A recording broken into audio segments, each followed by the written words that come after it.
Welcome back. Well, as we all know, the big game is tonight. The Penn State Nittany Lions taking on the Notre Dame Fighting Irish in the Capital One Orange Bowl for a chance to play in the national championship. This has to be one of the biggest games that we have coming up in the area. A chance for it to be an instant classic. We want to take a deeper look at this matchup. So we invite on right now Andrew Clay, sports director for Nittany Nation. Andrew, how are you down there in Miami? I need a weather update. How's it feeling? Hey, man, I'm going to try not to complain about the weather. It is so cold, I know, in Pennsylvania. When I got to the airport 2 days ago, it was like 18 degrees. It's 48 here, and it's so funny to watch everyone from South Florida just absolutely shivering and bundled up in winter jackets. Like, look, I'm a little chilly here this morning, but I'm in a sweater. I'll be fine. You guys have much worse. Absolutely. So let's get right into it here. Nearly 40 years since the Lions won a national championship. Of course, they have a chance to get back into the big game. Just talk about how big this game is for the program.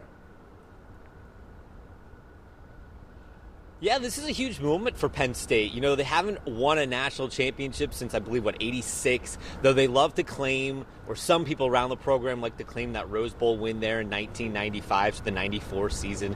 But yeah, it's been almost 40 years, as you said, so this would be huge. But I actually think one of the cool stories that we've been talking a lot about while we're down here is the fact that Marcus Freeman or James Franklin will become the first head football coach to coach in the college football national championship, first black head football coach to coach in the college football national championship. I think that's a pretty special thing. The national championship is on Martin Luther King Jr. Day, which is really cool. And both coaches have talked a lot about it. James Franklin really respects this opportunity and is really honored by the chance to make some history. Both coaches talked a lot about when Tony Dungy and Lovie Smith broke the NFL's color barrier, so to speak, for Super Bowl back in 2007. So that's actually one of the really cool historical headlines in this matchup.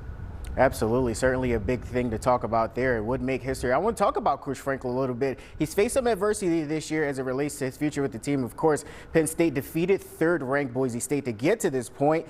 But this game right here, is it a must-win for him to remain the coach for the Lions?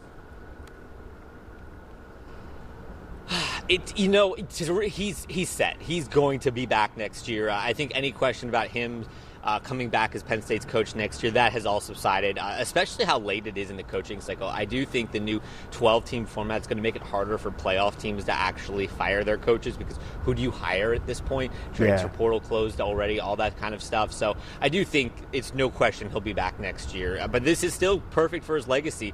You know, they call him Big Game James with kind of air quotes because they make fun of the fact that he struggles in these big moments. This would be a huge moment.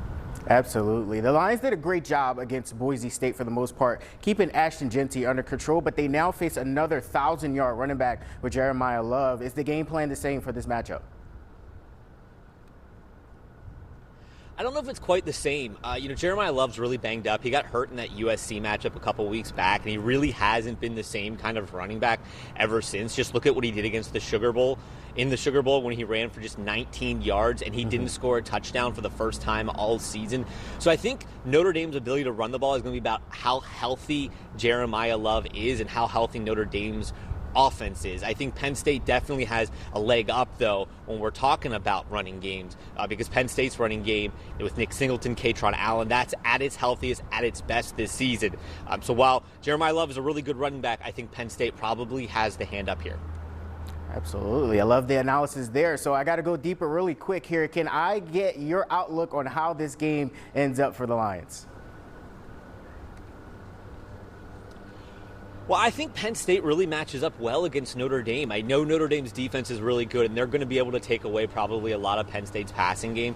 But Notre Dame's rush defense hasn't been as good. It hasn't been as tested. Penn State has completely lived and died by the ground game here over the last 4 or 5 games.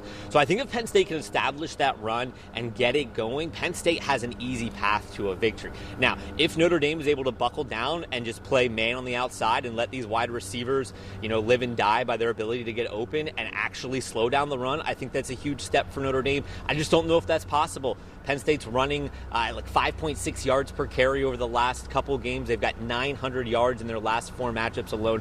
I think that's where Penn State has the advantage for sure. Awesome. Thank you so much, Andrew. We'll be watching tonight, and you can watch Nittany Nation tonight right here on PHL17. Andrew, thanks again for joining us.